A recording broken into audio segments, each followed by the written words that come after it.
چھوٹی سی ریاست پر ایک بادشاہ حکومت کرتا تھا۔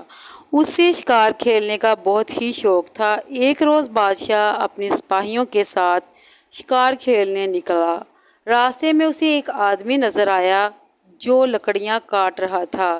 قریب ہی ایک گدھا بندھا ہوا تھا اور ایک جھونپڑی بھی نظر آ رہی تھی۔ بادشاہ یہ دیکھ کر بہت حیران ہوا کہ اس غریب کی جھونپڑی بہت چھوٹی تھی اور اس میں صرف ایک آدمی ہی رہ سکتا تھا۔ بادشاہ کچھ دور تک گیا تو اچانک تیز آندھی و طوفان شروع ہو گیا۔ بادشاہ کے سپاہیوں نے فوراً واپس جانے کا مشورہ دیا، مگر بادشاہ نے کہا کہ تم سب واپس جاؤ، میں تو اس آدمی کے ساتھ رات گزاروں گا۔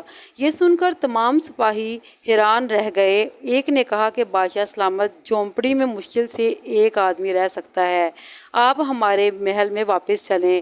مگر بادشاہ اپنی بات پر قائم رہا۔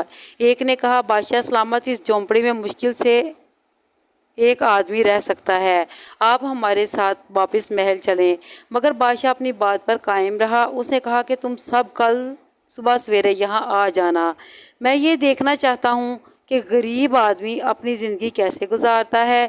چنانچہ جب اس کے تمام سپاہی واپس چلے گئے تو بادشاہ اس آدمی کی جھونپڑی میں پہنچ گیا۔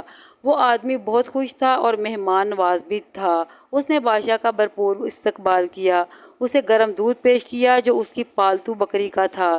پھر اس نے بادشاہ کو کچھ پیاز کے ساتھ ایک روٹی دی جو بادشاہ نے کھا لی۔ پھر اس نے بادشاہ کے سونے کا جھونپڑی کے اندر انتظام کیا۔ چونکہ جھونپڑی میں صرف ایک بستر تھا، اس لیے وہ خود باہر گھاس پر اپنے گدھے کے قریب سویا اور بادشاہ کو اپنے بستر پر لٹا دیا۔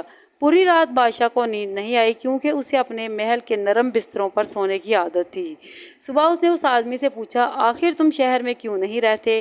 اس آدمی نے کہا، بادشاہ سلامت، میرے پاس اتنے پیسے نہیں ہوتے کہ میں شہر کے کرائے برداشت کر سکوں، اس لیے میں اس جھونپڑی میں رہتا ہوں۔ بادشاہ کو یہ سن کر بہت دکھ ہوا۔ اس نے فوراً اپنے محل کا ایک کمرہ اسے مفت میں دینے کا حکم دیا اور شاہی خزانے سے اس کے لیے ماہانہ وظیفہ بھی جاری کروا دیا۔ سچ کہتے ہیں کہ اللہ کے ہاں دیر ضرور ہے مگر اندھیر نہیں ہے۔ کب اور کیسے انسان کو عطا فرمائے یہ وہی بہتر جانتا ہے۔